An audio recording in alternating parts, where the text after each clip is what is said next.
Okay. CBEC released their interim report for council. It's a very lengthy document, but have you had any do you have any sense, like, are you happy with where they're at? What's your sense of how their work's going? I have to admit that I haven't read it yet because it was released to the public at the same time that it was released to council this morning, which was something that I thought was very important. I will say that I've been aware of the work they're doing. I know it's been incredibly rigorous analysis. They've had some really big brains working on it. I'm pleased about that. And fundamentally, council this summer will have to answer some really basic questions.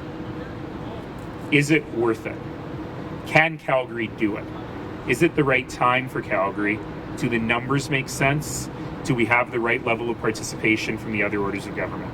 And unless the answer to all of those questions is yes, then we won't move forward.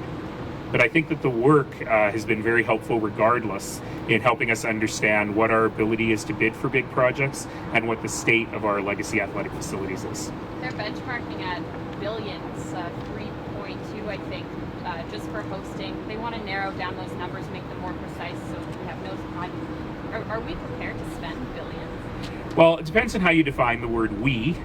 And also how you think about what the benefits are. And that's really one of the things that the Bid Exploration Committee has been tasked with doing is don't just look at the costs, look at the revenues.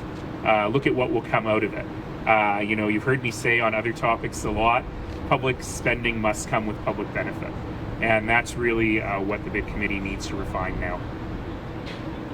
Anyone else? Yes. With the U.S. Alberta Trade Summit starting tomorrow, how important is U.S. trade to Calgary? Well, of course, U.S. trade is unbelievably important to Calgary and to Alberta. I think for a long time we have really been focused on the trade in energy. But there are so many other opportunities, and I'm really thrilled that we're hosting this U.S. Alberta Trade Summit here this week for us to talk not only about energy, because Keystone XL doesn't solve everything. In fact, it opens up a whole bunch of opportunities for further trade, but also for us to talk about different industries and how we can do a better job in other things. As you know, last month I was in Silicon Valley. There's big opportunities for us to have investment going both ways in innovation and technology. There's big opportunities in autonomous systems. There's big opportunities in agri-food and agribusiness. So I'm hoping that this summit will really put a focus not just on Canada-US trade, but specifically on trade from Alberta and Calgary with the US. I'll give you a shocking little statistic. When you think of California, an economy as big as Canada, there is enormous amounts of trade between Canada and California. And when I ask you what that is, you'd probably go, smartphones, technology.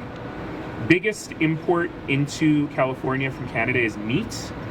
The biggest export from California to Canada is vegetables. And so these are the sorts of things we don't talk a lot about, but there are huge opportunities for growth. Given the current political climate in the States, what's our mix? Say the first part again, sorry? Given the current political climate? The political climate. I know that the Prime Minister has been having conversations with the President about what NAFTA looks like and what the tweaks to NAFTA have to be. I think what we need to do as Canadians is what we've been doing, which is put the facts on the table and really talk about how the United States benefits from trade with Canada.